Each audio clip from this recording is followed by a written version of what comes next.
Every wise husband has learned the important lesson that more than the style, the construction type, location, color of the home, all those things don't matter. It is the wife who makes the home.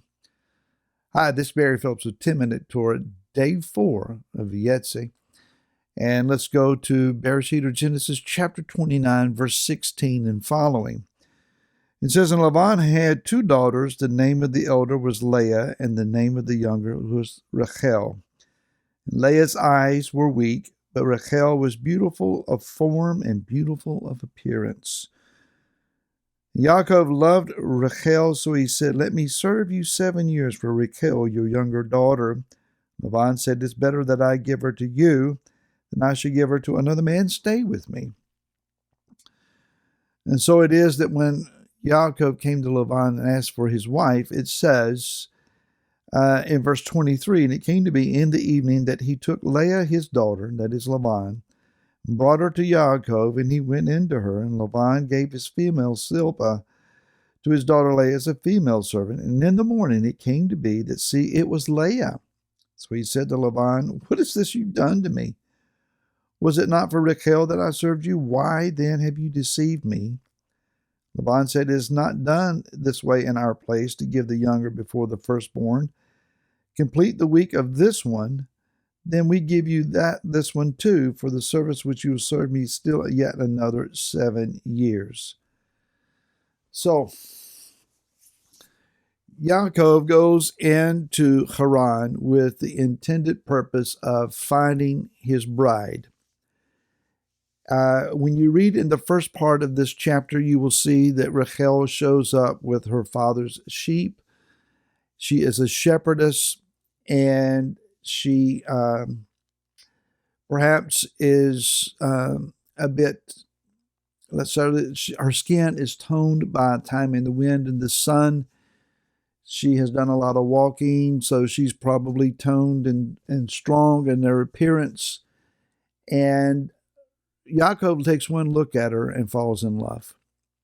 Matter of fact, even before he identifies himself, according to what Scripture says here, he kisses her, lifts up his voice, weeps, and then he tells her, I'm your father's relative. Now, who is this strange man kissing on me? She might wonder. So, as the storyline goes, he falls in love with Rachel, and he is willing to serve Laban, his uncle, for 7 years in order to marry her. 7 years. Text says it seems but days because of the great love that he has for her. As we just read, she is beautiful in form and beautiful in appearance. She is the ideal-looking wife. She is perfect in his imagination. Now, she's not without her own issues, but at the surface level, we find her everything that he's dreamed of in a wife. By comparison, Leah is not perhaps as lovely. It says that her eyes are weak. Now, we don't know exactly what that might mean. Exactly, does she have problems seeing? Or is it that her eyes were just not as lovely, perhaps, as Rachel's? The rabbis make an interesting point here, and that is that it was understood by Laban that his oldest daughter would marry the eldest son of his sister Rivkah, which would be Esau. The younger daughter would marry then the younger son, which would be Yaakov. And that it was because of long periods of weeping with the prospect that Leah would be married to Esau that caused her eyes to appear weak. Interesting. Rabbinic thought also teaches that it is the wife, the bride, who is the house. The stability, the character, the presence of the home is as described, influenced, and established by the wife. A wife would want to decorate the home. She wants to situate the furniture to her preferences. She's the one who wants to pick out the color schemes. It needs to please her because a woman wants to feel that the home is a reflection of her own character and her own personality. And as a wise husband would understand, it's a good thing to give her that opportunity. Because when the wife feels at home in her house, things are well. If she's not at home, if she's ill at ease in a building, it's just not going to go well. Lesson learned, lesson to be learned. So Yaakov then goes not only looking for a wife and a bride, but one who is going to identify the house. He looks at Rachel. She's beautiful, she's beautiful, she's beautiful. I'm going to have a beautiful home. We also find then that he is to be given Leah as well. Now, Leah is a different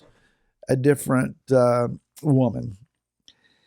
Her name Leah comes from la'ah, which is the root word, and it means to be weary, to be impatient, to be grieved, and to be offended. What are we to learn from this? Well, the storyline just is that Yaakov goes to find a bride, and he ends up with two sisters who will compete for his affections, and it will cause him great hardship, as well as receiving then their handmaidens and their competition to raise up children, a greater number of children, therefore having some kind of advantage one over the other. In the body of Messiah, in this house that is being constructed, at times we will look at it and it is indeed beautiful. When a congregation or an assembly functions correctly, it is a beautiful thing to watch. People fellowshipping, laughing, encouraging, ministering to one another, supporting one another, attending to needs among the body. It is a lovely thing to watch. But there are also times, excuse me, that the body appears to be offended and weak and troubled and complex beyond repair. What are we saying? Rachel and Leah both reflect the reality of this entity, this community, this congregation at large that we call Yeshua's body, his people. Yeshua came to redeem a spotless bride and to take her unto himself. But he also has demonstrated that he is willing to deal with those of ill repute, those who are accused of adultery, those who are unclean and their flow will not stop. He is willing to deal with those who are grieving because of a lost son. He is willing to accept the bride who lost part of her bridal dowry and had to sweep her house until she found it. Yeshua is willing to deal with those who have complex issues.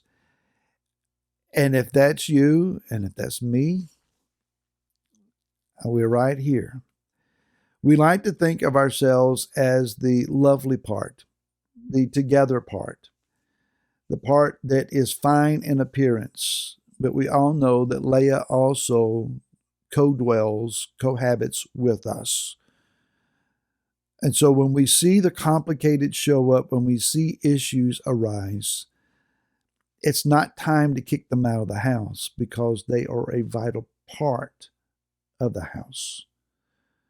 The reality is we're all in this together when we are at our best, when we are at our worst, excuse me, and all those times that we are somewhere in between. The advice that I would offer, though, is let's not compete with one another because the bridegroom loves us both and has come to redeem both of us, all of us. and that includes you. Be encouraged, and I'll see you again tomorrow. Until then, shalom.